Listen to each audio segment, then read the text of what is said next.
하동현 그 스님께서 또 다른 일정 때문에 오늘은 그 본 강의를 먼저 듣고 그다음에 우리 2주간 있었던 일들 그렇게 하겠습니다. 뭐 9시까지는 이 하동현 스님 그 강의 일정은 마치도록 그렇게 하겠습니다. 우리 그 하동현 스님 제가 좀 소개해 드리면 잘 아시다시피 그 수산대학을 나오시고 원양 그 선의 선장으로 오랫동안 또 일하셨습니다. 그리고 어, 또 소설가로서 유명하신데 양몽일기라는 그런 이제 소설을 발표하셨고 그 우리 바다 공부 모임에서도 양몽일기를 가지고 한번 강의를 그렇게 한 바가 있습니다. 예, 오늘 어, 그 이제 뭐 소설 뭐 이야기하고 되어 있습니다만 그보다도 원래 가지고 계시는 원양어선의 이제 졸업하는 사진들을 이제 중심으로 좀 강의를 해 주시기로 그렇게 하셨습니다. 그래서 굉장히 좋은 오늘 강의가 될 걸로 이렇게 그 생각이 듭니다. 자, 그러면 우리 하동훈 선장님으로부터 좀 강의 듣도록 하겠습니다. 하선님 부탁드리겠습니다. 예, 화면 공유 올리겠습니다.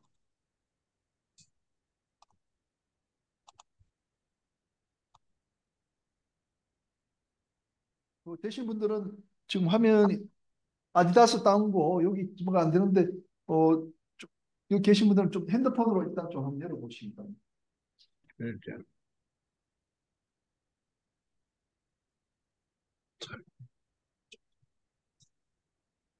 예, 공유하면 잘 보이십니까?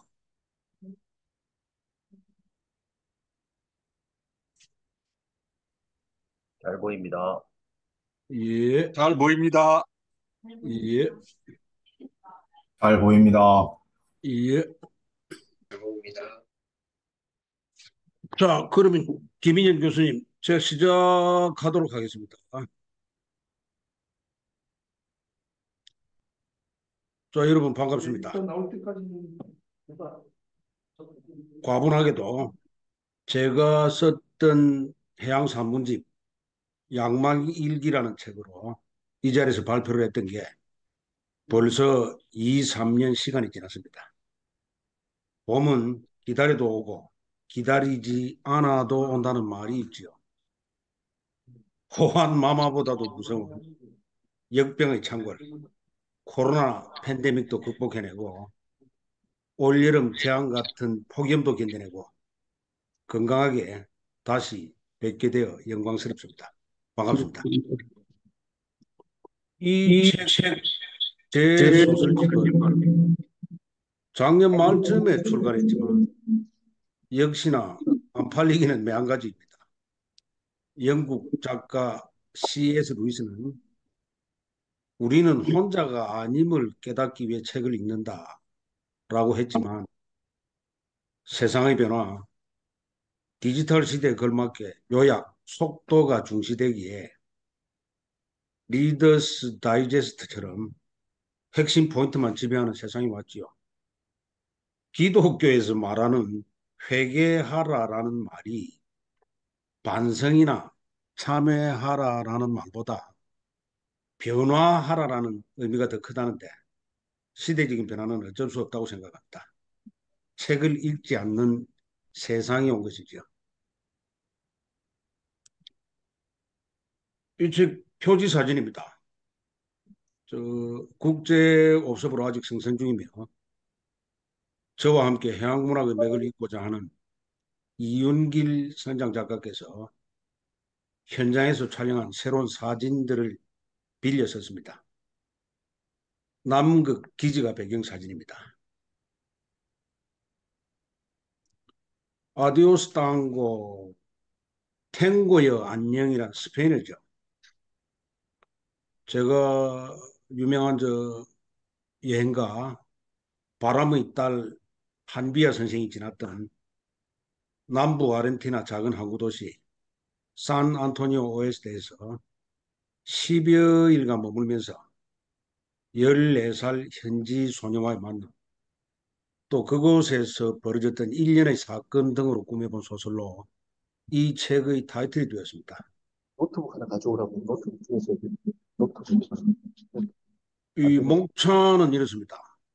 이 헥토 파스칼 여수, 피아노의 춤, 아조스 tango, 넬라 판타지아, 간절곶 등대에서 길을 묻는다, 무중항해. 이와 같이 6편의 중단편 소설이 실려 있습니다. 저는 문단에서 공모전을 기웃거리며 상금만 따먹는 상금 사냥꾼으로 질타를 받고 있습니다. 표현하기 어렵습니다만 그것도 사람 사는 세상이라 문단에도 권력과 서열이 있어서 그런 부분이 견디기 힘들어 저는 이른바 하이에나 독고다이로 활동 중에 있습니다. 먼저 말과 글로 해양 바다를 알리고 싶어하는 저에게 언제나 문학적 영감을 주는 제 모교인 부경대학교, 우리 때는 수산대학이었죠. 캠퍼스 내에 먹고 살기 힘든 시절에 나라 발전을 위한 외화 벌이를 위해 나섰던 세 가지 축. 첫 번째, 독일에 파견된 광부와 간호사들. 또 두 번째, 베트남전 참전수단. 또 하나 외화 벌이를 위해 바다 개척에 나섰다가 안타깝게도 그 바다에서 순직한 동문들을 기리는 백경 타압이 있습니다.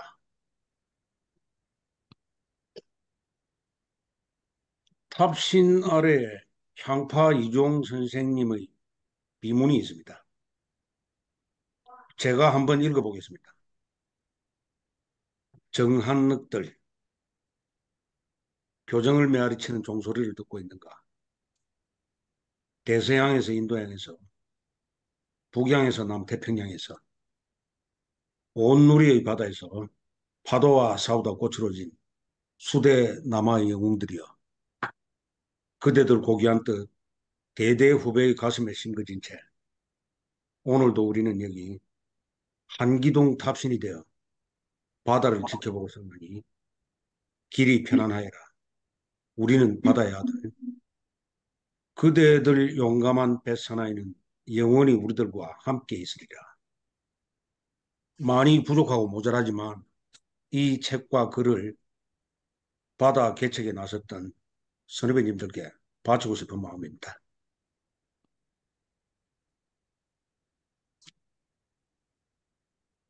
이 책에 모아둔 6편 소설은 팩션입니다. 제가 바다에서 겪었던 사실, 즉 팩트와 허구, 픽션을 가미한 형태의 글입니다. 추천사를 마련해 주신 선배 문성수 소설가께서는 떠남과 되돌아옴의 변주, 또 선상의 고독과 인간의 욕망, 그리고 자연의 위해, 이런 식으로 평을 해주셨고요. 저는 작가의 말에서 바다를 배경으로 전문 용어를 쓰는 본격 해양 소설도 있지만 무태서도 땅먼 밑처럼 거북하게 이어지는 뱃사람들 삶의 결을 풀어보고 싶었다. 이렇게 썼습니다. 부산에서는知名도가 높은 분입니다.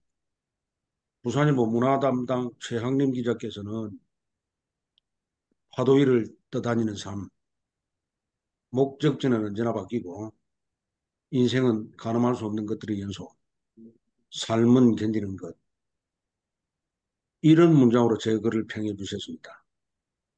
내용을 설명드리기에는 시간상 제약이 있을 것 같습니다. 제가 생각을 바꿔먹고 김인현 교수님과도 인연드렸듯이 짧게 몇 줄 요약으로 작품들을 설명드리고 짧게요.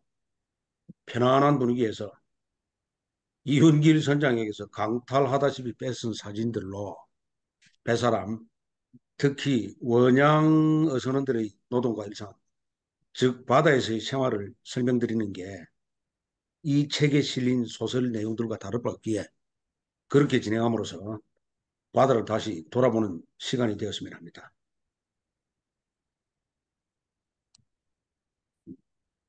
소설 내용들 요약입니다.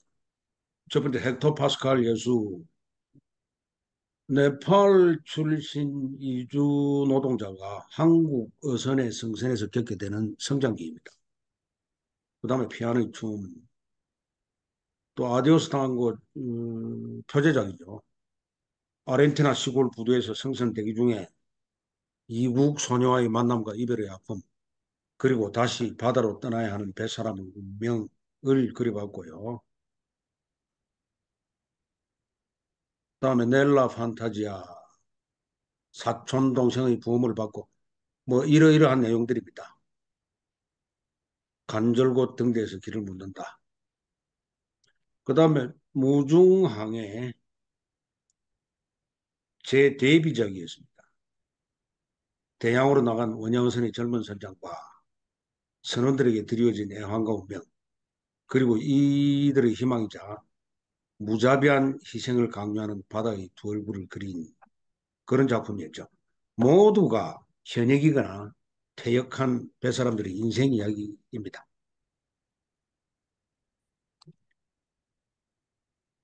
자, 이제 원양어선의 생활로 들어가. 제가 이 트롤선과 참치선 두 가지를 병행해서 말씀을 드릴 텐데, 먼저 바다, 배만 해도 군함, 상선, 어선, 여객선, 또 그중에서도 원복, 운반선, 잡화선, 탱커선 이런 식으로 분류하듯이 원양업 스타일도 여러 수십 가지가 이르죠. 어선도 그물을 끄는 트롤선, 낚시를 사용하는 연성어법, 준악선, 체납기선, 또 통조림용 참치, 통조림용 참치, 즉 알바코를 그물로 휘둘러 잡는 폴스세이너, 건착선 등 종류가 다양합니다. 제 전공은 선미 트롤러법이었습니다. 스턴 트롤. 어군을 낚시나 미끼로 유인해서 잡는 유집이 아니라 어군을 끌어모아 포개해서 그물로 덮치는 이른바 저격어법으로 분류됩니다. 그 시절 한가하게 배에서 사진이나 찍다가는 두들겨 맞던 살벌하던 시절이라 제가 보유한 자료는 얼마 되지 않고 여기저기서 취합한 사진들입니다. 선미식 트롤 어선 형태, 수산대학 시절 실습선 세바도 사진입니다.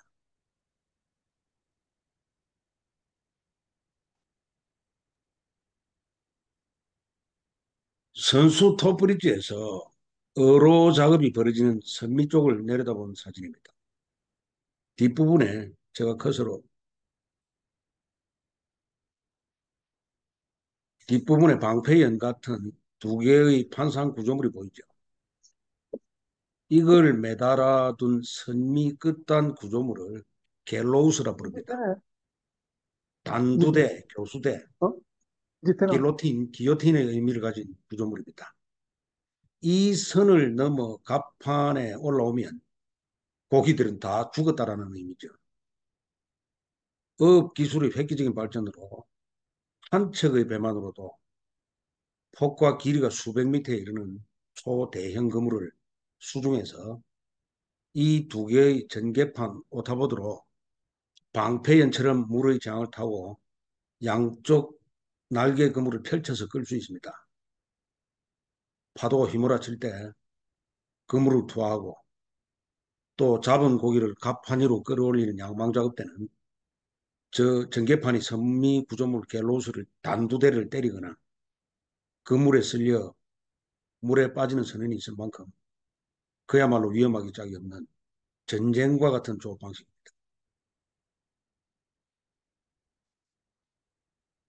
이 수산과학원에서 트롤 조업 모식도를 가져왔는데요. 제가 말씀드렸듯이 이 두 개의 노란 방패연 같은 전개판으로 수중에서 폭, 뭐 큰 거는 한 2, 300m, 길이 3, 400m 되는 초대형 그물을 한 척의 배로 연처럼 펼쳐 수중에서 끌 수 있습니다.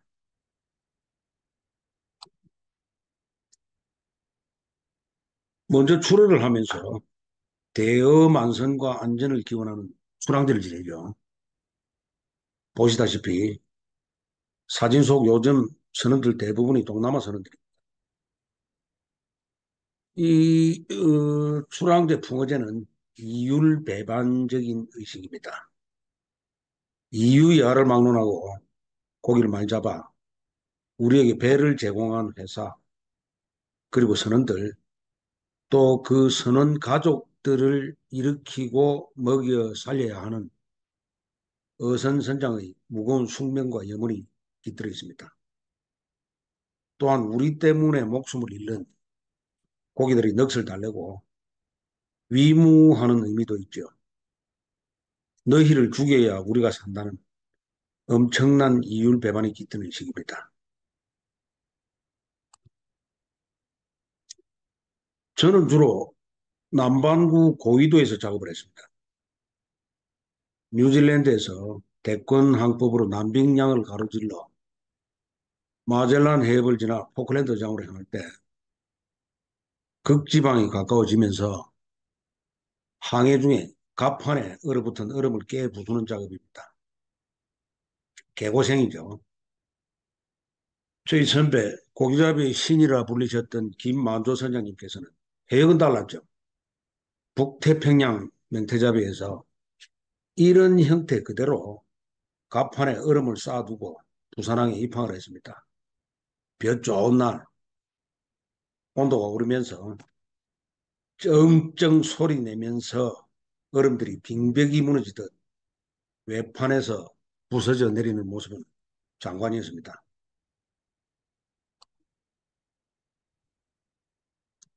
남미여장에서 마젤란 해협 아래 드레이크 해협 쪽으로 내려가면 너무도 춥고 괴롭지만 이렇게 아름다운 바다 광경도 볼 수 있었습니다.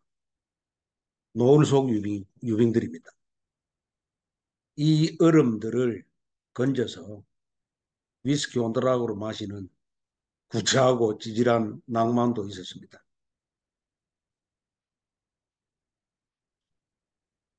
더 극지방 쪽으로 내려가면 이 완전히 갇힐 정도는 아니지만 그럭저럭 배는 끌고 나갈 수 있는 얼음 해역이 나옵니다. 요즘 크릴 생어나 메로를 잡기 위해 극지방에 출하는 배들이 많죠. 이 배는 중국 선적이지 싶은데요. 배가 작은 걸 보니 몇 년 전에도 몇 척 얼음에 갇혀서 아라온호가 구출해낸 기록도 있습니다.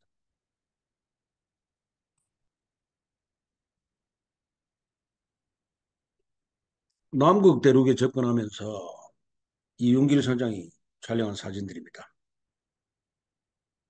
이 판상형 붕빙들이 떠다니는 얘기입니다. 이 정도면 유빙이 아니라 빙상급이죠.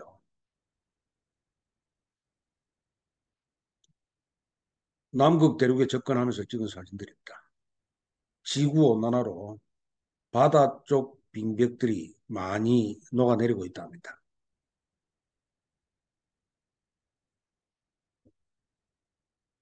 이 사진이 몇 년 전에 이용길 선장이 출품해서 해양사진대전인가에서 수상한 작품입니다. 이 비유가 적절한지 모르겠습니다. 인생은 멀리서 보면 희극이고 가까이서 보면 비극이라는 말이 있죠. 선원들이야 얼어 죽을 만큼 고통스러워도 밖에서 멀리서 보는 풍경만은 황홀할 만큼 멋진 것들이 많죠. 오, 아이고 죄송합니다. 낙오된 펭귄 사진입니다. 무리를 이끌면서 맨 먼저 과감하게 바다에 입성한다는 외로운 지도자 퍼스트 펭귄이 아니라 무리에서 낙오되고 길을 잃은 좀 모자라는 고문관 같은 놈들입니다.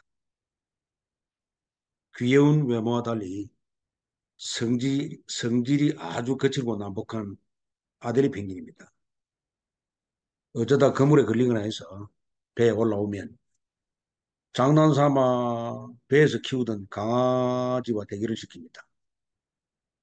사람들하고 같이 생활한 개들이 감정이나 정서가 부드러웠던지 제 경험으로는 개들이 펭귄에게 항상 밀렸던 기억이 납니다.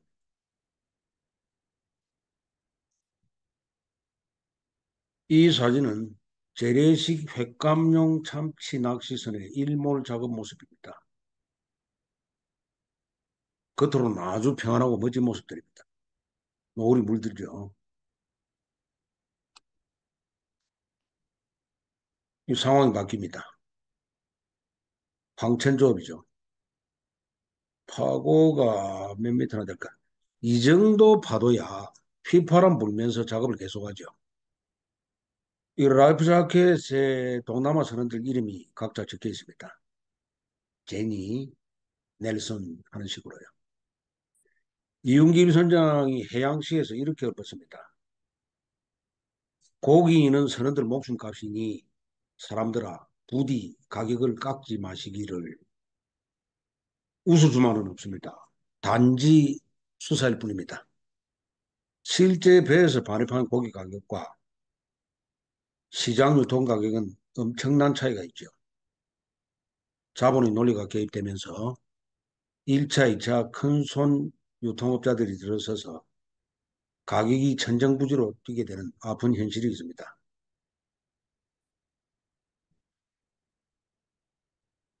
이 재래식 참치선에서 준합, 낚시를 입에 문 참치를 대나무 갈고리 한가대로 이 맨장갑이 보이죠. 갑판으로 끌어올리는 작업. 생노가다죠. 그물로 둘러쳐서 잡는 통조림용 알바코 다랑어와 달리 횟감용이라 아주 섬세하게 다뤄야 하는 그야말로 중노동 극한 직업이죠. 이 사진은 이 실수입니다. 잘못 들어왔는데요. 그냥 한번 이 남미 어디 항구였지 싶은데요. 지형이 부실하고 오픈된 항구였든지 기상을 미리 챙기고 강력한 태풍이 왔을 때 차라리 항구 밖으로 나가 히브투로 피항하자 하고 달려나갔던 한국 배들과 달리 배 크기가 우리보다 훨씬 작으면서도 항내가 안전하다 선장들이 판단 미스한 게으르고 무책임한 외국 배들이 부두에서 쓰나미로 작살난 모습입니다. 안타깝습니다.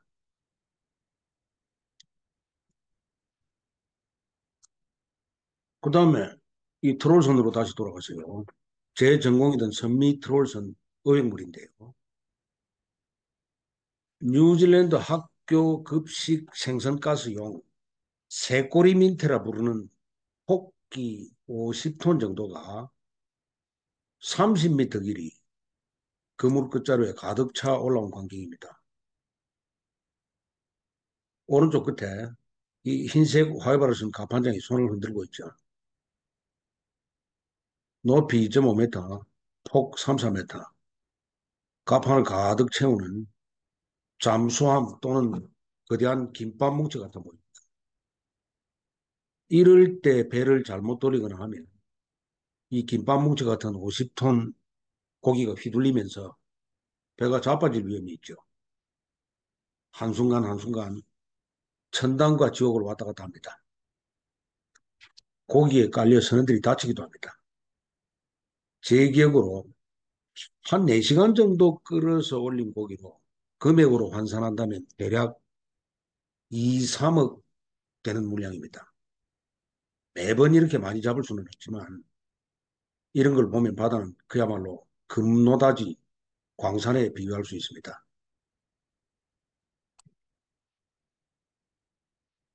이렇게 잡아올린 고기들을 섬미에 있는 공간, 피시폰드, 연못이라는 의미를 가진 어획물 지파대에 쏟아붓습니다. 수십 톤 중심이동의 배가 들썩들썩하죠. 여기 1번, 2번, 3번, 4번, 5번 하는 식으로 판자로 뚝처럼 막아두는데요. 아직 살아있는 고기들이 들썩대면 배도 흔들리고 제대로 담기가 어려워 전기 용접선을 끌어다 산채로 감전사시킵니다. 수십 톤 고기들이 충격으로 펄쩍펄쩍 뛰지요.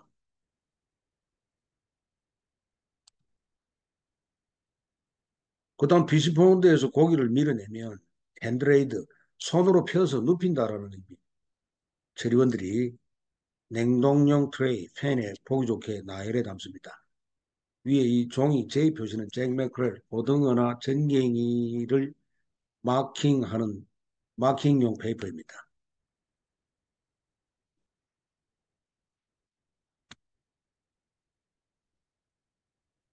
이 헤드레이드 예로요. 알폰시노, 금눈목돔, 북돔이라는 고기가 있습니다. 한 12, 3kg 되는 철판 트레이에 사이즈별로 보기 좋게 나열해 담습니다. 이 사진에는 이 게으른 놈이 이 바가지로 물을 퍼붓고 있는데요. 이래서는 안 되고 보통 컨베이어 벨트로 이동하면서 위에서 자동으로 분수처럼 그레이징 보호막 형태의 물을 뿌려 표면에 입힙니다. 보호막 용도도 있고 동시에 때깔을 좋게 하는 용도도 있습니다. 그레이징이란 물로 얼음못을 입혀 코팅한다라는 의미입니다. 그 다음에 이 담긴 고기들을 이제 급냉실입니다. 퀵 프로즌. 배에서 제일 힘 좋은 놈이 이 작업을 합니다. 뒤편 평판형 패널 사이에 집어넣고 압착시켜서 마이너스 60도 온도 4, 5시간 급속냉동으로 돌덩이처럼 두부 형태로 올립니다. 파도가 치거나 롤링이 심해서 이 돌덩어리 같은 철제 팬들이 쏟아지거나 해서 부딪힌다면 최소한 골절에 큰 부상을 입게 되죠. 쉬운 일은 하나도 없습니다. 대만 이 나열의 핸드레이드 예로 대만 어선에서 공치를 나열에 올린 밑바닥 사진입니다. 과메기 제작용 2번 사이즈로 보입니다. 같은 크기 고기들을 일렬 종대 횡대로 나열에 올리고 또 철제 팬을 분리하고 비닐을 씌우고 카톤 박스로 포장한 완제품 형태입니다. 꽁치 몇 번 사이즈의 이런 형태로 고무 도장이나 수기로 마킹도 합니다. 이와 같이 대부분 어선들은 거의 팩토리, 떠다니는 가공공장 형태 시스템을 갖추고 있습니다. 스페인어로도 부케 팩토리아, 공장선이란 의미를 가집니다. 이제 다시 재래식 참치선 작업으로 돌아갑니다. 아까 학과대로 갑판에 끓여올린 참치들을 신선도를 위해 재빨리 피를 뽑고 내장과 아가미를 도려내는 작업을 합니다. 육고기 도려내는 발골사와 다름없는 작업입니다. 칼잡이, 칼다루기가 이 처리장이나 갑판장들 몫인데요. 칼잡이, 칼 다루는 실력이 거의 예술입니다. 면장갑과 칼 한 자루가 장비의 전부입니다. 고기가 꿈틀거리거나 하면 손을 벨 위험이 있으니 등뼈에 피아노 선을 집어넣어 척추 신경을 긁어 마비시킵니다. 아까 트롤선에서 전기로 충격을 가해 기절시키듯이 또 고기들에게 고통을 줘서 근육을 긴장시키고 육질을 단단하게 만든다는 목적도 있습니다. 돌이켜보니 너무도 잔인한 작업들입니다.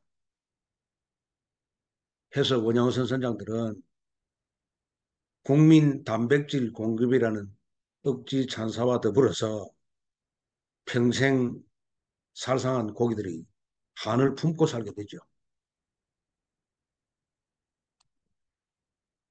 또 좀 슬픈 사진입니다. 회광반조, 불교식 용어죠. 촛불이나 생명이 사그라들기 전에 다시 한번 마지막으로 전기를 모아 반짝 빛을 내뿜는 현상이죠. 이 사진은 노인과 바다의 주인공인 청새치입니다.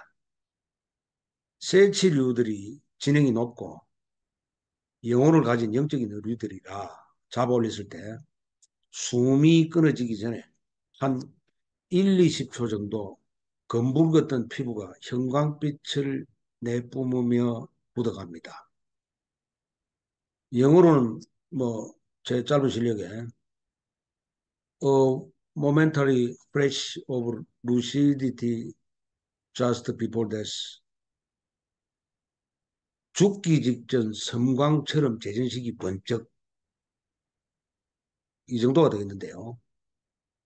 벤놈들 딴에 물고기들의 영혼이 육체에서 빠져나가는 신비스런 짧은 의식으로 보고 숨이 끊어질 때까지 묵묵히 기다려줍니다.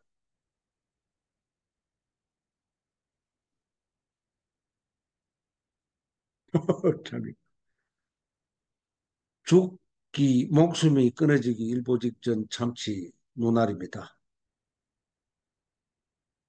왠지 가슴이 먹먹합니다.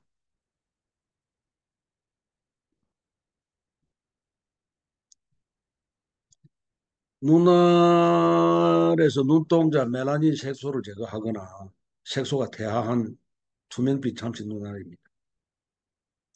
참치 횟집에서 소주에 섞여 눈물주로 나오기도 하죠.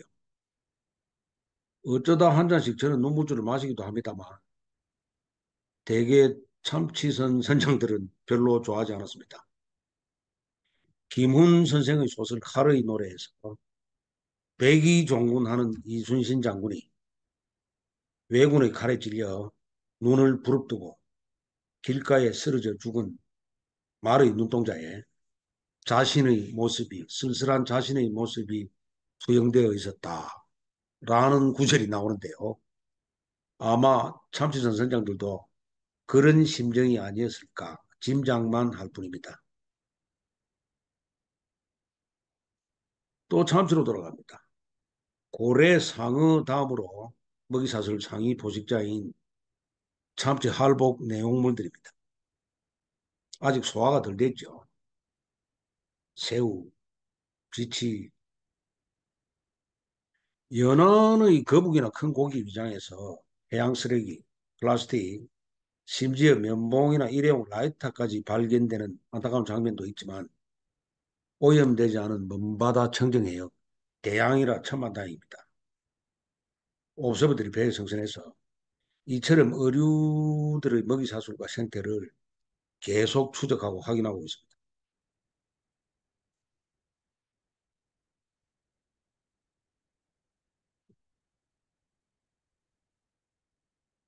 프렌시먼트 화물 이적 작업이죠.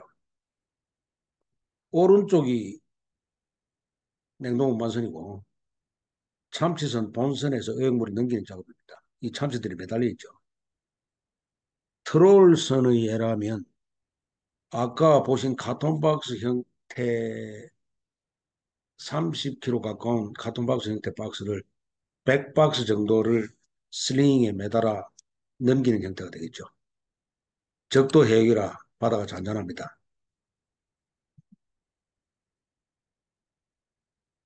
이 영하 60도로 올린 참치 거의 쇠몽둥이급이죠.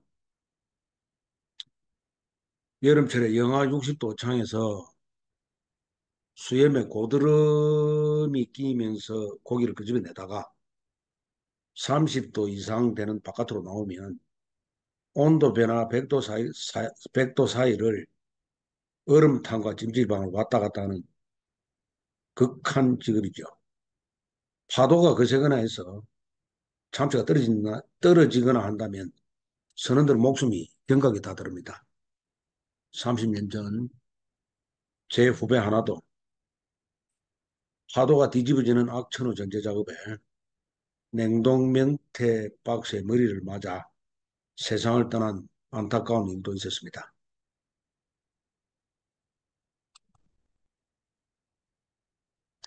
여기까지가 최소로 줄인 대략적인 운영선 작업 형태고 이제 희귀어종 몇 가지를 소개할까 합니다. 이 고기는 명칭이 왔다 갔다 합니다. 북평치, 개복치, 꽃돔은 이 표면에 해와 달을 연상시키는 반짝거리는 반점이 돼가지고 선피쉬, 스파티드 문피쉬 이런 식으로도 부르죠. 2m 정도 되는 개체까지 있습니다. 참치하고 혼액이 되는데요. 속살을 썰어 참치와 섞어 파는 사기 행각이 많았습니다. 요즘은 뭐 일반 바이캐치 혼액 어종으로 분류되면서 학술적 생태계 파악 차원에 그치고 있죠. 드물게 따뜻한 피를 가진 희귀 어종입니다. 우스갯소리로 우리보다 앞세대 나이 많은 선원들이 한국인의 영원한 오락 화투 칠 때 6월 목단이 나오면 김지미 공둥이가 보인다. 김지미 히프가 보인다. 이런 식으로 환성을 저지르고는 했는데 이 고기를 김지미라 불렀습니다. 그 시절 젊고 예뻤던 여배우에 비유한 농담일진데 이 자리를 빌어 본인은 그 사실을 알고나 계실는지 대배우 김지미 누님께 제가 대신 사죄를 드리고 싶습니다.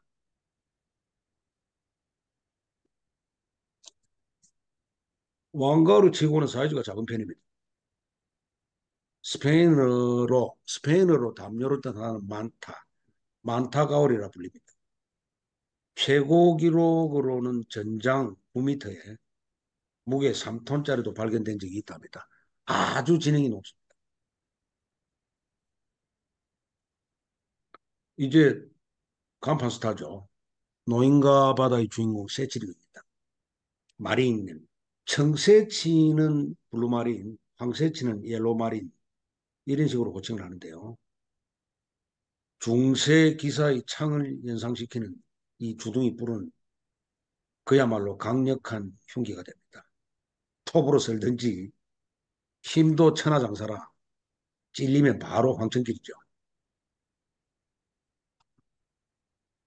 그 다음 도세치 사진입니다.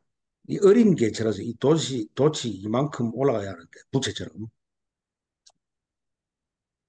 세일피시 도세치 사진인데요. 산소 부족으로 입을 벌려서 좀 흉측하게 나왔는데 어찌 보면 아주 멋진 형상을 가지고 있죠. 고기들은 전부가 뻐드렁니는 없고 이빨이 상어처럼 안쪽으로 꺾인 목니들입니다. 옥니들입니다. 한 번 물면 놓지 않는 무기가 되지만 언제 또 먹이를 만날지 모르기에 잘못 삼킨 것이라도 절대로 뱉어낼 수는 없는 어떨 때는 차라리 치명적인 고통이 되기도 합니다.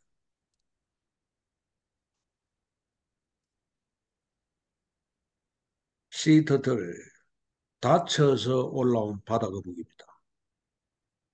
배에서는 반갑게 역물로 대접합니다. 용왕님께 고기 많이 잡도록 부탁드려 달라는 의미로 극진히 상처를 치료하고 강제로 입을 벌려 소주를 한 병씩 나발 불듯이 먹여서 다시 방생합니다. 거북이가 술을 잘 마셔요. 지구 온난화로 피해를 보고 있는 종입니다.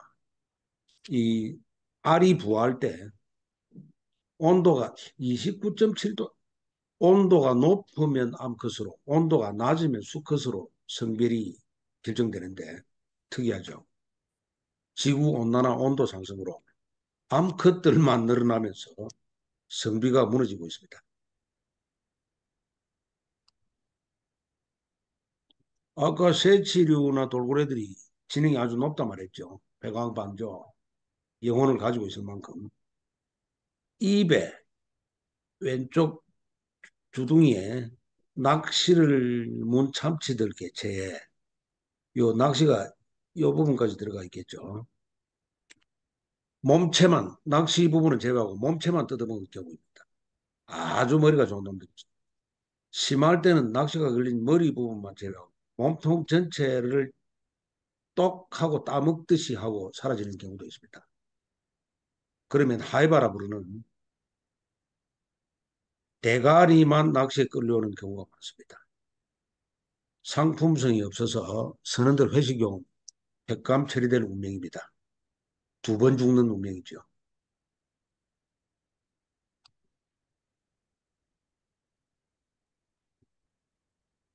자이언트 스퀴드 잠보 대왕오징어입니다. 페루 어장에서 잡히는 대왕오징어입니다. 이 친구 인도네시아 선원들보다 크죠. 한국에서 진미채, 일미, 찢은 오징어, 오징어 땅콩 안주로 인기라 그쪽 의장에서 활발한 의혹이 이루어집니다. 나비 효과죠. 한국 프로야구와 영화의 흥행이 저 태평양 건너 페루 어장 대왕 오징어 조팔황을 야기시킵니다. 이 빨판에 한번 흡착되면 선원들 살점이 떨어진다고 하죠. 무시무시합니다.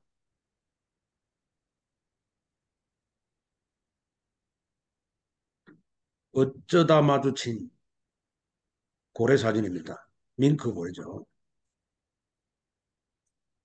여기 물을 뿜어내는 분기공이 보이죠. 지금은 이제 입수 직전이라 물을 내뿜지는 않습니다. 혹자는 감상적이게도 고래와 눈동자를 마주치고 교감을 가지는 선원들도 있다는데 저는 아쉽게도 그런 경험이 없었습니다.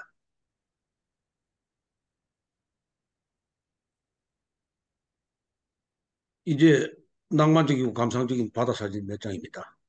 바다 해돋이 사진입니다. 적도의 꽃이라 부릅니다.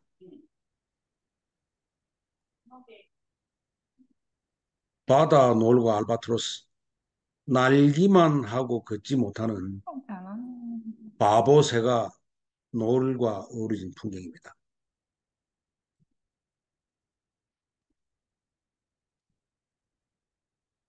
우리끼리 표현으로 엉터리 조어지오 해품곤 바다를 품고 지평선에서 수평선에서 토네이도처럼 솟구치는 구름 사진입니다.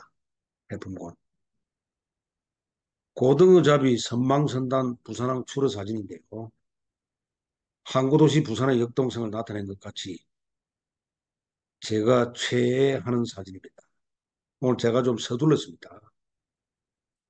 사진도 여러 장 빼고요. 이상 몇십 장 사진으로 대략적인 원양어선의 노동을 알려드렸습니다.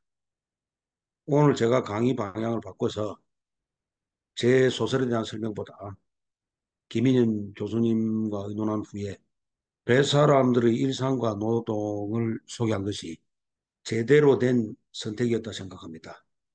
매점 단락으로 이 사면이 바다로 열려있는 이렇게 썼는데 김연빈 대표님 재작년인가 제가 양망일기 강의를 하고 그 바다 저자와의 대화 3권 출간 때 수고를 많이 해주셨죠. 그때 대표님과 제가 몇 번 메일과 톡으로 소통을 했습니다. 간단합니다. 우리나라는 삼면이 바다로 둘러싸인이 아니라 삼면이 바다로 열려있다. 라는 표현을 쓰자. 이 발상의 전환이죠. 거대 담론에 앞서서 이 획기적이거나 새로운 말은 아닙니다. 학교 다닐 때 뭐 교수님들도 이런 표현을 썼었고 저도 한 번씩 이런 표현을 썼습니다만은 입에 익은 대로 몸에 익은 대로 자꾸만 둘러싸이니라 말하고 글을 쓸 게 아니라 한반도라는 지명이 육지 속의 섬이란 끝단이라는 의미가 있죠. 이걸 역발상으로 대한민국이 한반도가 대륙과 해양을 잇는 가교 역할을 한다는 역발상이 있듯이 사소한 것이지만 둘러싸인이 아니라 바다로 열려있다는 표현을 쓰자라고 김여빈 대표님과 그때 대화를 했던 기억이 납니다. 그 다음에 두 번째요. 문화 글의 쓸모가 있죠. 특히 소설 쓰고 있네라는 말이 있습니다. 오늘 사진으로 엉뚱한 강의를 했습니다만 기본은 해양문학에 관한 이야기였습니다. 소설 쓰고 있네. 추미애 장관께서 인사청문회에서도 여러 번 이 말씀을 했죠. 거짓이다, 허구다, 믿을 수 없다. 그러나 해양문학은 특별 일반 소설, 일반 문학과 클래스를 달리합니다. 해양문학은 문학사 콤플렉스가 없는 야생의 영역입니다. 해양문학으로 인류와 세계를 학습할 수 있으며 혼란스러운 역사와 정치를 분석할 수도 있습니다. 작금의 세상이 인간의 활동이 지구 환경을 변화시켜 만들어진 시대, 인류세, 엔트로포신 시대라면 그 책임과 대응을 찾는 생태계 기후 문학도 아우르며 새로운 대한 문명 추구에 다양한 발상과 모범을 제시할 수도 있습니다. 해양문학은 우리 삶의 방식과 오염된 정체성을 복원시킬 수 있는 개척의 영역이기도 합니다. 이제 바다를 알리는 제 글 한 단락을 읽어보겠습니다. It's blue, it is blue. 파랗구나. 인류 최초 우주인 유리 가가린은 우주 공간에서 지구를 내려다보며 감탄사를 내뱉었다. 지구는 죄다 바다색이었다. 이미 그는 지구가 아니라 수구 또는 해구라 불러야 함을 창공에서 여러 번 되뇌어 보았습니다. 인간은 바다 없이는 살 수 없다. 우리 실존 체계에서 바다가 차지하는 비중은 엄청나다. 생명의 시원으로서의 생태 물리학적 공간이자 정신 문화적으로도 결코 경시할 수 없는 생존 터전이다. 인류에게 선물처럼 주어진 마지막 개발의 보고이자 후손에게 깨끗하고 아름답게 물려주어야 할 유산이기도 하다. 이건 제가 재작년 양망일기에도 썼던 부분인데 상생과 공존의 현장이자 탐험과 정복의 대상이 되기도 한다. 하여 바다는 구체적이고 직접적인 체험과 모험, 다시 말해 도전과 개척의 무대가 된다. 한 예로 내가 종사했던 원양업은 인간의 삶을 디자인에 기대한 한 가지 방식이자 국민 미래 식량 확보를 위한 해양 영토 확장이라는 의미를 지닌다. 미래학자들은 인류의 앞날을 바다에서 찾자고 입을 모은다. 자본의 탐욕에서 비롯된 무차별적 약탈과 개발로 급기야는 인간성 말살로까지 이어진 유격 중심 사고를 개방과 교류, 순환과 재생의 공간인 개혁 중심 사고로 전환하자 외친다. 자원 고갈, 기후변화, 미래 먹거리 문제 등을 풀어나갈 비밀의 열쇠 또한 바다일 수밖에 없다고 강조한다. 현재까지 인간이 탐험한 바다는 전체의 5% 미만에 지나지 않는다. 지구 면적 71%를 차지하는 바다는 120경 7천조 톤에 이르는 해수 속에 현존 생물의 80%를 넘게 화면 안 돌린 거죠. 마지막에. 내 거룩한 밥줄이었던 화면 안 원야어선 고기잡이 체험을 언급하지 않더라도 돌린 우리는 그중 일부만을 파악하고 있으며 최첨단 시스템을 갖춘 어법으로도 단지 몇 퍼센트의 의혹에 그칠 뿐이다. 여러분, 대항해 시대 최후의 승자 섬나라 영국은 바다와 해양에 국운을 걸었습니다. 해양화 세계화 정책을 기지에 깔고 바다 친화 사상을 고취시켰습니다. 바다는 신화와 기담, 신비와 경이로 가득 찬 세계입니다.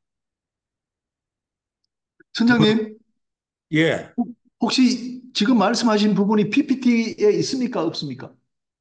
없습니다. 아, 그냥 말씀하신 거 맞? 예, 예, 내지만은 한 페이지죠. 예, 계속하십시오. 예. 예, 예. 문학은 가장 오래된 친인간적 예술 양식으로 대중의식에 깊이 스며들어 사상과 신념 같은 인간의 성정과 세계관을 형성합니다. 문학은 포괄적이고 경제적으로 바다를 알릴 수 있는 가장 저렴하고 편리한 도구이자 수단이 됩니다. 저와 이윤길 선장뿐만 아니라 한국인의 체취가 듬뿍 스민, 한국인의 땀 냄새가 듬뿍 스민 K 해양문학을 이끌어갈 젊은 신세대의 출연을 기대합니다. 양해 말씀 구하겠습니다. 제가 9시 10분, 내년 5월 31일, 그 바다의 날이죠. 그 날을 목표로 김재철 회장님과 동원그룹 회장님과 저희 선후배들이 원양의 80년사라고 KBS 1과 다큐멘터리를 기획 준비 중에 있습니다. 제가 9시 20분경에 서울에 계시는 김재철 회장님 후배분들, 팔순, 구순에 가까운 노익장 할아버지 선장님들과 전화 예약이 되어 있고, 그래서 제가 잠시 이 강의를 마치고 지정 토론회는 안타깝게도 참석하지 못하고 잠시 지켜보다가 조용히 퇴장하도록 하겠습니다. 다시 양해를 구해드리고요. 김인영 교수님 외 회원 여러분, 오늘 좋은 자리 다시 마련해 주셔서 감사합니다. 제가 좀 서둘렀습니다. 모두 예. 행복하시기 바랍니다. 이상입니다. 예, 박수 좀 부탁드립니다. 정말 참 감동적인 좋은 강의입니다. 우리가 평소에는 한 80명 정도 들으시는데 오늘 뭐 연휴가 돼서 그런지 많이 들으시지 않으셨는데 우리가 이걸 그 유튜브 동영상으로 만들어 가지고 많은 분들이 보도록 하겠습니다. 우리 원래 이제 뜻한 바는 소설의 내용을 이제 좀 듣는 것이었는데 뭐 그보다도 더 좋은 그런 이제 원양 그 어떤 뭐 조업과 관련된 아주 진기한 사진들을 많이 보여주시면서 좀 원양 그 업의 뭐 소중함 그리고 그, 그 고기 잡이를 하시는 분들이 정말 얼마나 어렵게 이렇게 조업을 하시는지 정말 잘 알게 되었습니다. 그리고 그 안에서도 우리가 이제 또 소설이 또 만들어져서 해양 문화가 일부를 이루고 있다는 것도 잘 알게 됐습니다. 자, 그러면 좀 9시 좀 넘으면 나가셔야 되기 때문에 좀 몇 분이 좀 한번 말씀을 좀 해주시겠습니다. 우리 지금 제가 보니까 박범진 교수님이 제일 열심히 듣고 계셨고, 또 일본의 우리 그 백마린의 우리 그 강명호 선장님 또 선장 출신이기 때문에 두 분한테 일단 좀 말씀 좀 듣도록 하겠습니다. 우리 박범진 교수님 좀 어떻게 들으셨습니까? 네, 말로만 듣던 원양어선에서 성선하면서 여러 경험한 교소를 소설로 썼던 내용이 상당히 실감이 났습니다. 항상 뭐 그림이나 뭐 어떤 영상으로 봤던 그런 어떤 원양에서의 어, 어려운 환경이라죠. 아무래도 위험하고 또는 또 외롭기도 하고 하는 그런 측면에서 어떤 원해에서 어, 우리가 모르는 진짜 어떻게 보면 어, 생존을 위해서 어떤 우리가 삶을 꾸려 가는데 안전이라는 또 그러한 뭐 예를 들면 또 재난도 있을 것이고 사고도 있을 것이고 그러한 것 때문에 그걸 다 극복해 가면서 근무하는 원양어선에 근무하는 분들의 어떤 그런 생활 참 이해하는 유익한 기회였습니다. 하여튼 이번 기회를 통해서 저도 좀 몰랐지만은 바다를 통한 여러 다양한 모습을 볼 수 있어서 참 유익했고요. 또한 또 해양문학 측면에서 저도 많이 좀 기대를 했었는데 좀 소설적 이유로 들어간 건 아니었지만은 또 어떤 원양어선에서 생활하는 모습 위주로 이제 보여주셨지만은 나름대로 큰 의미를 갖고 또한 좀 공감을 하면서 어떤 유익한 시간이었다고 볼 수 있겠습니다. 감사합니다. 예, 감사합니다. 그 선생님, 제가 아디오스 tango라는 게 어떤 뜻인지 우리가 기초적으로 그건 좀 알고 가야 되기 때문에 한번 말씀해 주십시오. 아디오스 tango, 예, 우리말로? 예, 예. 전에 김인영 교수님, 화면이 다른 분들 표정이 안 보여가지고, 아디오스 땅고, 아디오스 많이 나오죠? 빠이빠이, 안녕. 땅고, 안녕. 탱고요, 안녕. 탱고의 안녕. 그래서 뭐 탱고 구경을 많이 했었습니다. 예, 이상입니다. 예, 예, 감사합니다. 그러면 한 분만 더 말씀을 듣고 우리 좀 마치도록 하겠습니다. 강명호 선장님 계시죠? 예. 예, 선장님. 오늘, 선장님 오늘 말씀 잘 들었습니다. 특히 저는 어선은 타진 않았는데 이제 상선 탈 때도 항상 그 아이스가 있는 아이싱 에리아에 가면은 힘들었던 기억이 있거든요. 데크에 얼음이 쌓여서 그 하나하나 다 녹였던 기억이 있는데 오늘 말씀 중에 그 얼음이 쌓여서 그 쩍쩍 갈라지는 소리에 대해서 말씀을 해주셔서 그때 기억이 많이 났습니다. 이게 원양어선을 타는 선원들의 그런 일상에 대해서 이렇게 엿볼 수 있는 좋은 기회였다고 생각되고요. 요즘에 젊은 친구들이 보면 유튜브 같은 것을 통해서 원양어선이라든지 또는 상선에서의 모습을 많이 보여주는 것도 있는데요. 이런 기회들이 다양하게 많이 확대돼서 우리 선원들이 일상을 일반인들이 많이 공유할 수 있는 기회가 많아졌으면 좋겠습니다. 오늘 말씀 너무 잘 들었습니다. 감사합니다. 예, 예, 그리고 제가 선생님, 예, 청새치가 예. 청새치가 그 어떻게 우리 흔히 잡히는 고기입니까? 청새치? 이 연안에서는 뭐 거의 보기가 힘들죠. 적도나 적도 부근에 참치 선박에 낚시에 걸린 참치를 따먹기 위해 모이는 바다의 난폭자, 깡패 같은 놈들 이렇게 표현하는데 연안에서는 보기가 힘듭니다. 아, 예, 예. 예, 잘 알겠습니다. 자, 그러면 좀 아쉽습니다만 우리 선장님 좀 떠나셔야 되기 때문에 좀 보내드리고 여러분 큰 박수 다시 한번 부탁드립니다. 우리 그 원양 어선 또 선원들 그리고 원양 산업에 종사하시는 분들 정말 고맙다는 말씀을 이 자리에 또 드리도록 하겠습니다. 고맙습니다. 박수 좀 부탁드립니다. 감사합니다. 예, 고맙습니다. 다음에 또 예, 불러주시면 잘 공유를 좀 들었습니다. 적절하지만 풀어주십시오. 선장님, 이 공유를 좀 풀어주십시오. 그렇습니까? 예, 우리 다들 얼굴 좀 나오게요. 제가 공유, 그래서 그렇습니까? 이 뭐 공유 중지를 눌러야 됩니까? 예, 공유 다시 한번 눌러보십시오. 그러면 내려갈 겁니다. 녹색 공유.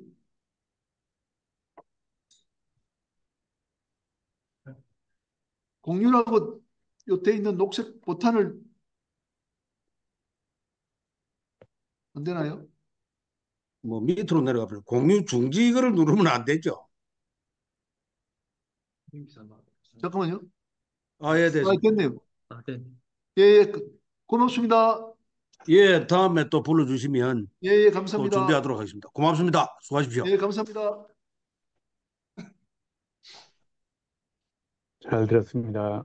예, 예, 감사합니다. 아, 그러면 이어서 우리가 2주간 그 보고를 하도록 하겠습니다. 우리 그 최수훈 박사님 좀 부탁드리겠습니다. 이거를 커피해야 되겠네.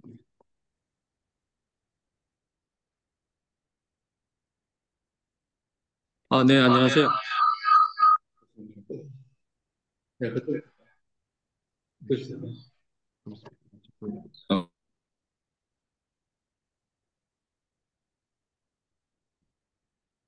예, 썼습니다. 예, 해보세요. 어.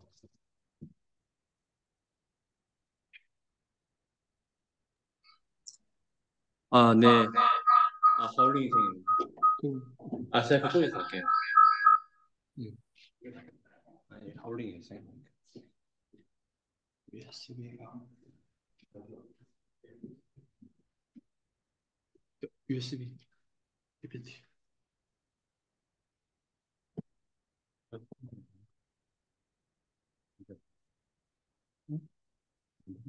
진짜 많이 비야.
네, 안녕하십니까.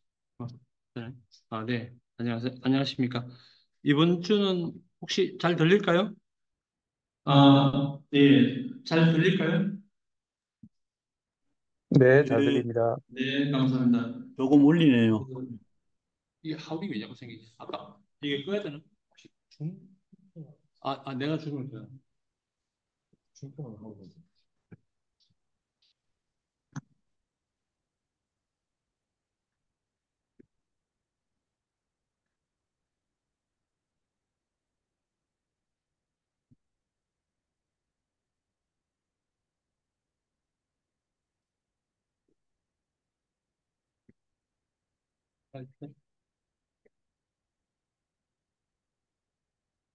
이걸로 하면 안 되나요?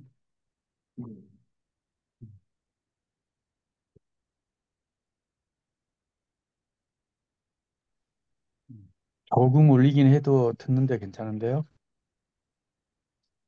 네. 혹시 지금 그 음성 들으시긴 좀 어떻습니까? 괜찮습니까? 조금 울리긴 하지만 괜찮습니다. 네. 그럼 마이크를 좀 멀리하고 하겠습니다. 제가 오늘 그 고려대 여기 와서 그 진행을 하다 보니까 조금 불편하시더라도 좀 양해를 좀 부탁드리겠습니다.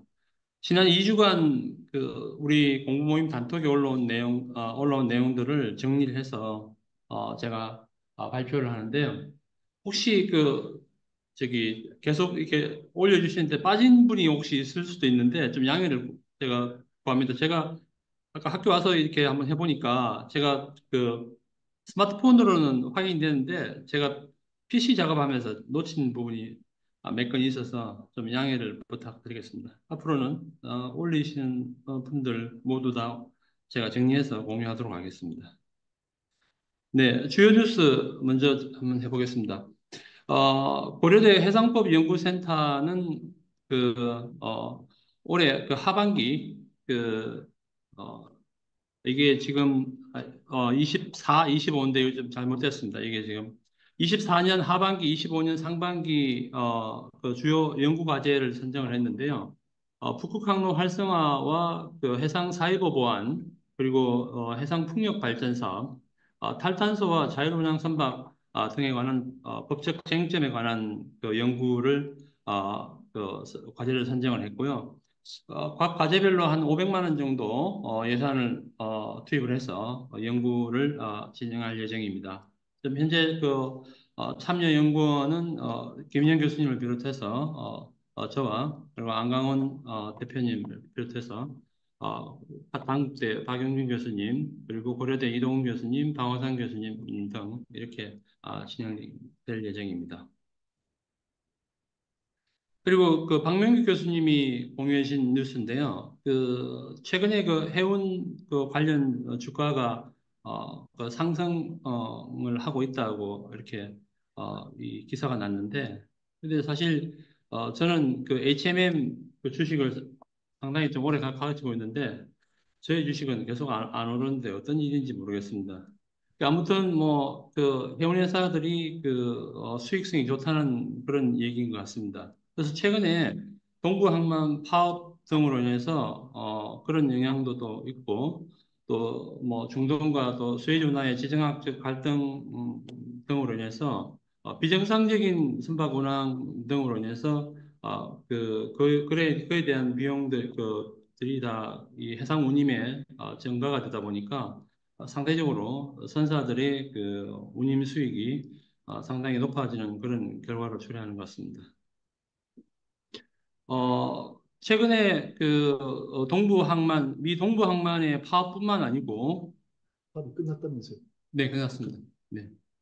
예, 미 동부항만의 파업은 노사간에 타결이 돼서 그 소식은 아마 나중에 김재희 변호사님이 아마 해주실 것 같은데 아무튼 이제 우리 기사에서 보면은 그 동부항만의 그 여러 가지 이 파업 요인들도 있고 이래서 이 해상 또는 중동 지금 사태로 인해서 유가가 100불 정도 상승을 했을 때 생길 수 있는 문제점 이런 부분들을 잘 지적한 것 같습니다. 지금 뭐 호르무즈 해협에는 그 이란과 이스라엘이 그런 대치 상황이 벌어지고 있는데요. 만약에 여기에서 이제 문제가 생기면은 유가는 100불을 사달할 수 있다 이런 예측이 나오는 것 같습니다.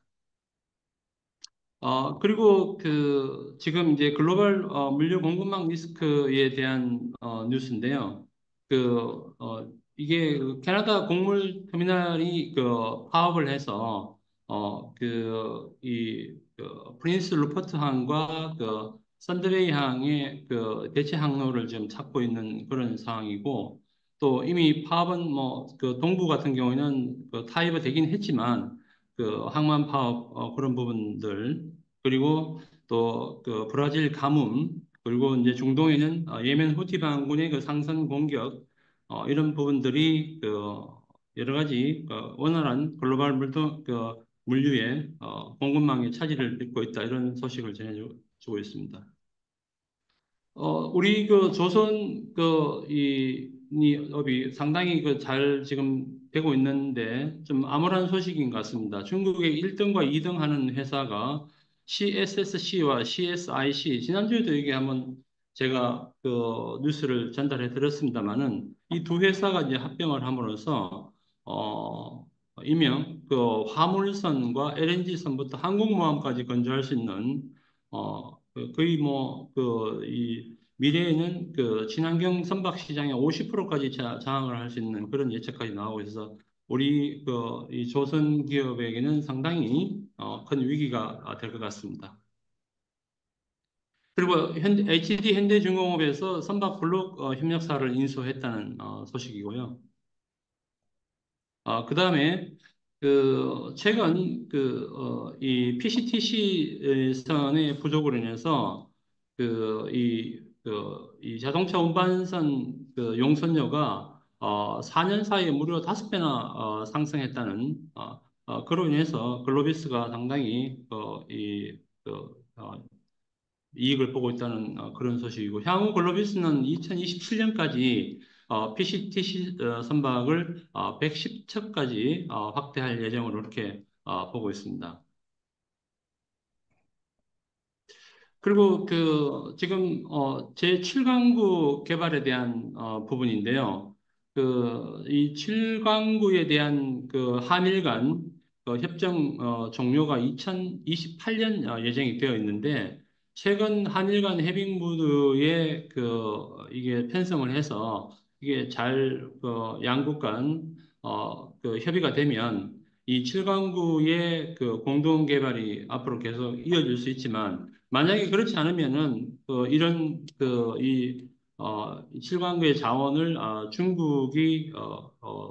중국에 넘어갈 수 있는 가능성을 타진한 기사입니다. 그리고 그 회사안전법과 회사안전기본법 그러니까 이 회사안전기본법과 해상교통안전법을 이게 안전법으로 이제 분법했다는 소식인데요. 요 내용은 국민의힘의 이양수 의원께서 2022년 9월에 처음 대표 발의해서 올 9월 30일에 국회 본회의를 통과해서 회사안전법 전부 개정 법률안과 해상교통안전법 개정안이 통과됐다는 소식입니다. 이로 인해서 회사안전 관련 법률을 분법하여 정책의 명확성과 국민의 이해도를 정진했다는 그런 평가를 받고 있습니다. 그리고 부산에서 개최된 세계해양포럼 해운 항만 세션에서 김인영 교수님이 좌장을 맡아서 인사이트 있는 행사를 진행을 했습니다. 특히나 토론에서 AI 활용에 대한 필요성 그리고 이제 법제도, 자유운항 선박이나 항만기술 산업법에 대한 법제도 개선 그리고 이제 AI 현재 활용 사례 등 이런 부분들을 토론해 주셨고 결론적으로 AI는 인구 절벽 문제 해결과 산업 혁신에 필수적이고 해운항만 분야의 협력과 정부의 지도 아래 AI 활용 확대가 필요하다 이런 결론을 내렸습니다. 그리고 우리 회원이신 국제물류협회 원재철 회장님께서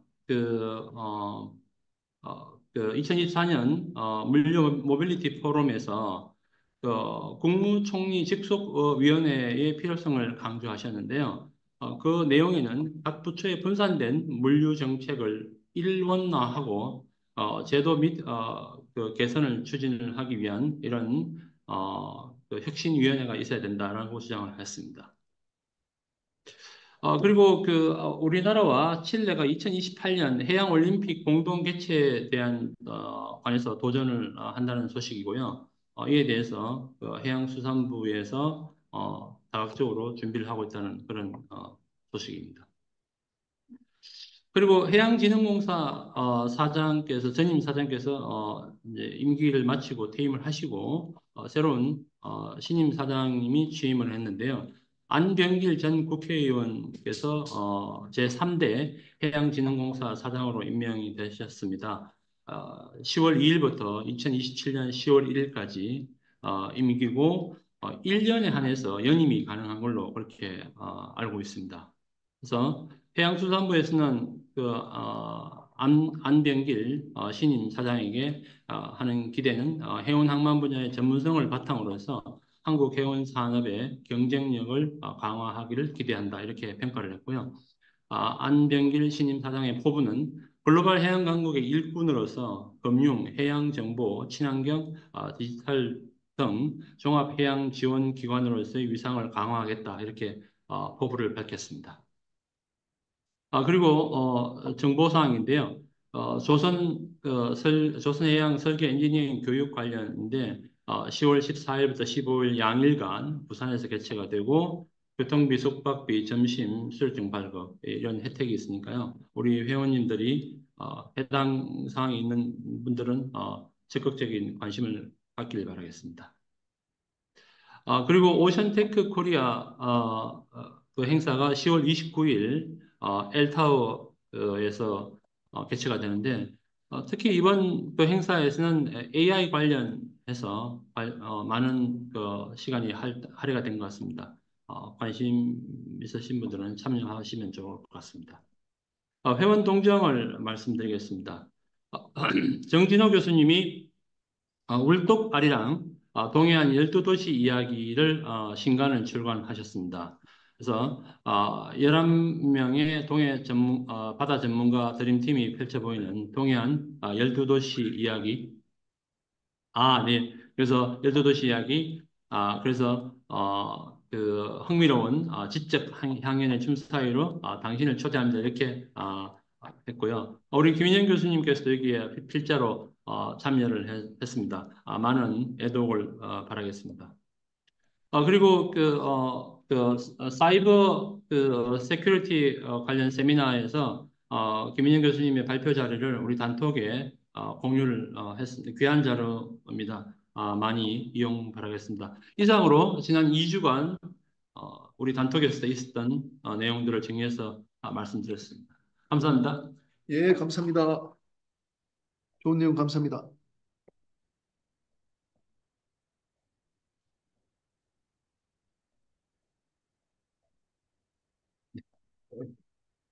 예, 다음은 우리 김재희 변호사님 해운 저널 읽기 모임 담당이신데 오늘 아침에 그 행사가 있었습니다. 그걸 간단히 좀 요약 좀 부탁드리겠습니다. 김재희 네, 변호사님? 교수님. 예, 교수님. 네네. 예, 제가 그 사진으로 요약을 해놔가지고요. 예, 예. 있습니다.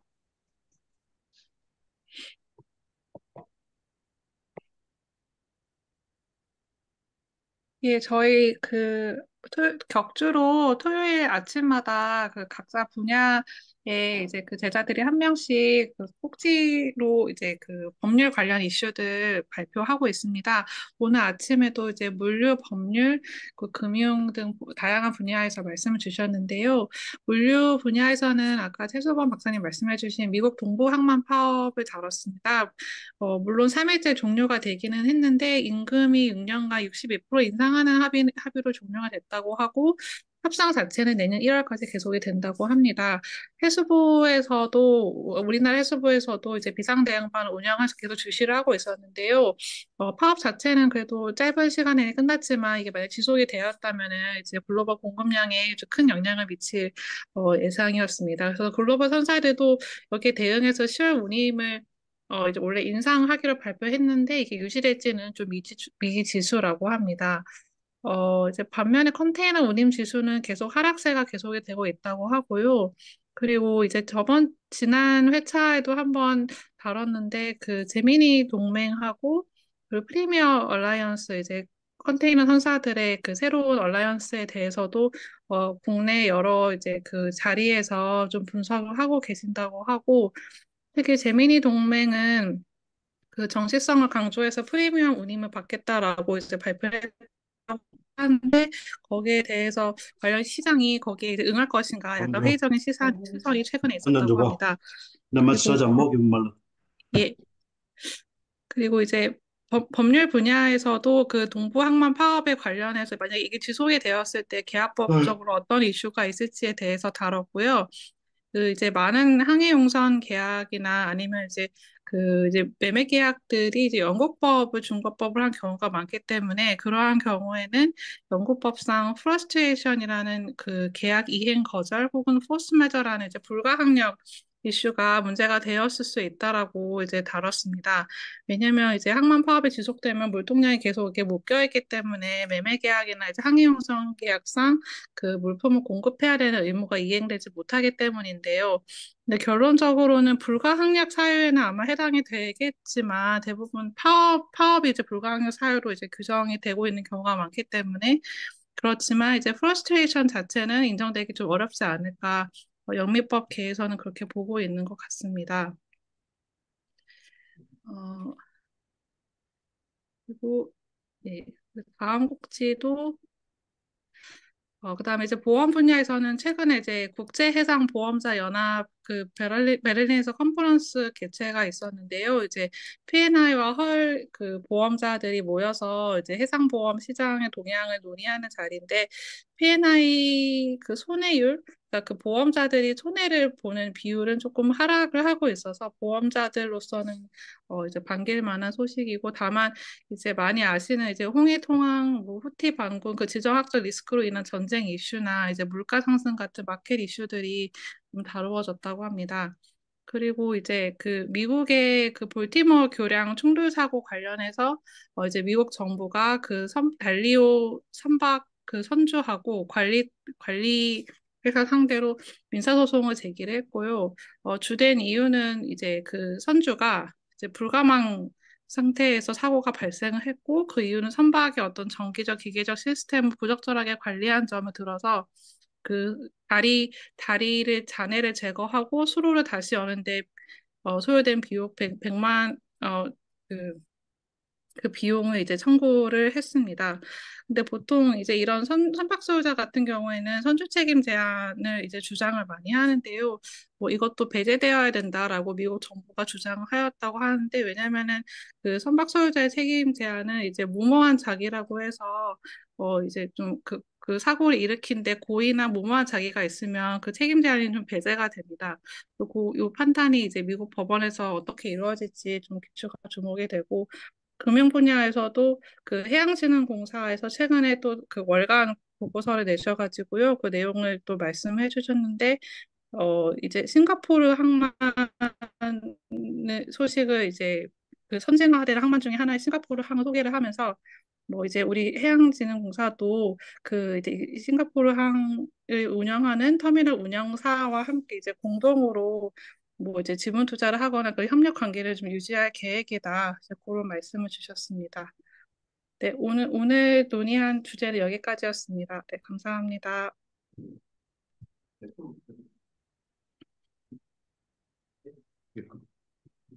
조금 예,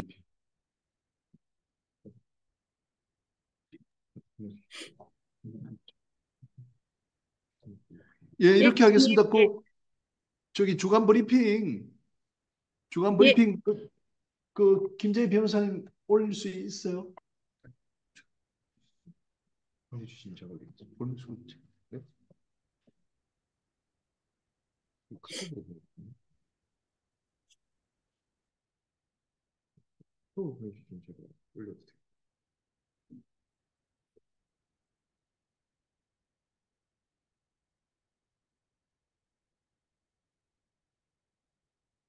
아,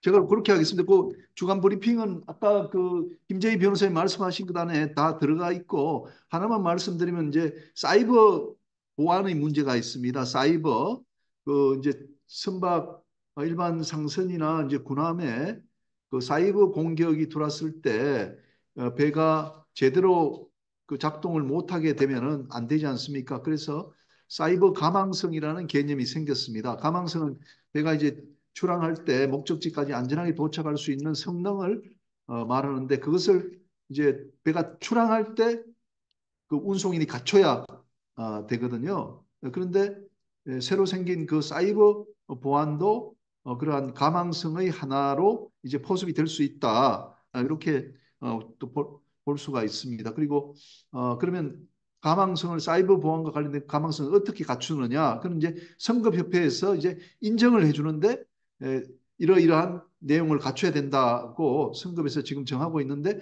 그것을 갖추면은 이제 성급에서 사이버 가망성이 있다라는 이제 인정을 해주게 됩니다. 그래서 그 인정을 가지고 있으면 1차적으로 그 이제 가망성을 갖췄다 이렇게 될 수가 있습니다. 아시다시피 가망성을 갖추지 않으면은 이제 손해가 발생했다면은 그게 이제 운송인의 이제 손해배상 책임으로 연결이 되게 됩니다.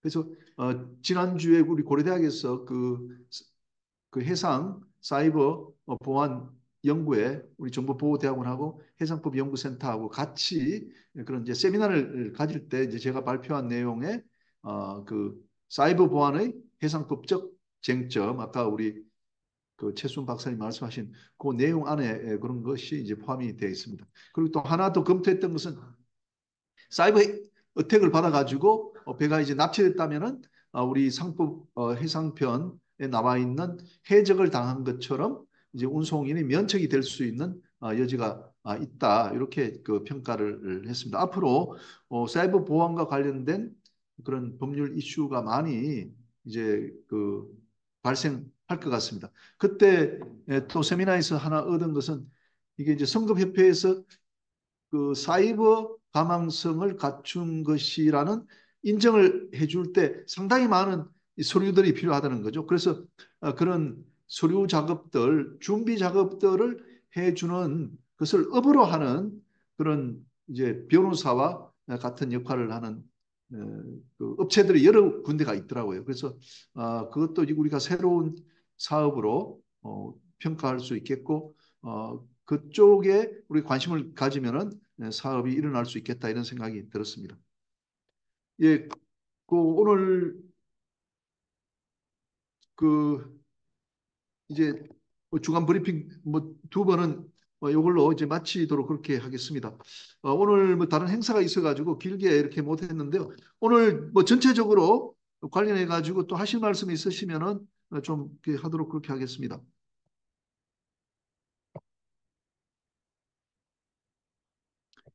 예, 한 가지 그 참고로 말씀드리면요. 그 고려대학교 해상법연구센터에서 그 홈페이지를 새로 만들었습니다. 홈페이지 좀 홈페이지를 새로 만들었는데 홈페이지 안에 들어가면은 굉장히 좋은 자료들이 많이 올라가 있습니다. 예를 들면 제가 지금까지 작성한 185편의 논문도 그 안에 다 들어가 있습니다. 그래서 여러분들 여기 해상법연구센터 홈페이지 많이 활용해 주시기 바랍니다. 연구 활동에 그 주간 브리핑 하면은 계속 올라가 있고요. 한 300회 정도 이렇게 보기도 합니다. 매주 발행하는 주간 브리핑 여기 다 들어있고요. 그 다음에 1년에 4차례 발행하는 뉴스 업데이트, 우리 바다 공부 모임도 뉴스 업데이트 안에 다 들어가 있거든요. 한번 여러분 보시기 바랍니다. 1호에서부터 47호까지 한 15년치가 들어있습니다. 그리고 연구 저서 및 보고서에 각종 논문, 제가 쓴 논문들 여기 들어가면 다 찾아볼 수가 있습니다. 그리고 해상법 전문가 강좌라고 우리가 12월 달에 하는데 이것도 지금 13회까지 마쳤는데 15회까지 마쳤는데 다 들어가 있습니다. 좌담에도 들어가 있고 그리고 동아시아 해상법 포럼 그 14회 했었는데 이 내용도 다 들어가 있습니다. 그리고 선박 건조금융법 연구의 수상 레저 안전 법정책 연구에도 마찬가지로 여기 홈페이지에 다 올려뒀습니다. 그다음에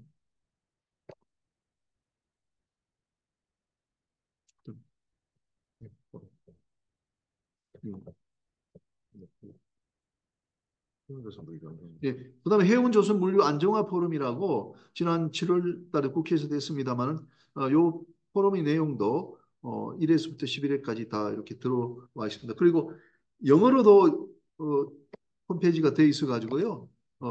영어 논문들, 영어 소식들을 영어로 많이 번역해서 이제 올려 놓고 있습니다. 예, 또 하나 뭐 그 좀 공지사항인데 장보고 대상이라고 있는데 우리 해상법 연구센터가 그 12개인 단체에 속해 가지고 지금 장보고 대상의 후보로 좀 올라가 있다. 영광스럽게도 뭐 그 예심을 통과했다는 말씀을 또 드리고요. 많은 좀 응원 그리고 좀 부탁을 드립니다. 예, 그리고 이제 그 뭐 다음 주에 우리가 부산이나 목포를 한번 가려고 그랬는데 우리가 검토해 보니까 그 2주 뒤가 제 5강을 마칠 때라 가지고 뭐 또 서로 겹치는 점이 있어서 그 현재 평택 항만에 좀 항만 견학을 다녀오는 것으로 그렇게 뭐 집행부에서 이렇게 정했습니다. 그 김석구 사장님이 또 우리 멤버로서 또 적극적이기 때문에 그렇게 좀 도움을 받도록 그렇게 했습니다. 그리고 지금 발표자는 지금 일본의 그 이름이 갑자기 생각이 안 들어요. 지난번에 한번 발표하신 분인데 그 일본의 그 이제 이마바리 쪽에 있는 회사 클러스터, 일본의 회사 클러스터에 대한 이야기를 좀 이제 그 들으려고 접촉을 했었는데 뭐 시간이 가능하다 그래가지고 지금 좀 검토 중입니다. 그래서 마무리를 하면서 좀 전체를 포괄하는 그런 강의를 듣고 싶어서 일본의 그 이름 잊어버렸는데 그 교수님을 좀 모실까 이렇게 생각 중입니다. 우리가 뭐 통역이 제공될 수 있으니까요. 좀 저 집행부 의견을 모아갖고 그렇게 하도록 하겠습니다. 예, 그리고 이제 또 공지사항인데요. 우리가 그동안 책을 제1권, 2권, 3권 우리가 잘 만들어서 보고 있는데 이 안에 있는 내용이 얼마나 좋은지 모릅니다. 저도 며칠 전에 뭐 청구할 때 이걸 했었는데 하다가 이제 4권, 5권이 지금 좀 중단이 돼 있습니다. 예, 그래서 시간이 자꾸 가면은 필자들이 그 이제 원고를 내기가 더 어려워지는데 그래서 이번에 5라운드 지금 마치지 않았는데 제가 뭐 독촉해가지고 그 다음 주말까지 원고를 좀 다 보내주십시오 이렇게 했습니다. 그래서 이제 제 뭐 5권부터 먼저 우리가 좀 발행하도록 하고 그다음에 나오지 않은 4권도 빨리 나올 수 있도록 좀 노력을 하도록 그렇게 하겠습니다. 예, 그리고 이제 사단법인 관련해서는 뭐 오늘 우리 고려대학에서 사람들이 모여가지고 이제 서명하면서 절차를 좀 빨리빨리 그렇게 밟고 있습니다. 예, 혹시 좀 말씀하실 분 이제 계시나요? 그 정필수 박사님은 아시다시피 이제 그 한 40일 정도 그 유럽 쪽에 또 여행을 가셔갖고 지금 저 좌장 역할을 좀 못하고 계시고요. 그 마무리 말씀은 우리 전용우 교수님 계시면 전용우 교수님 좀 마무리 말씀 듣고 그렇게 좀 그 마치도록 그렇게 하겠습니다. 전용우 교수님.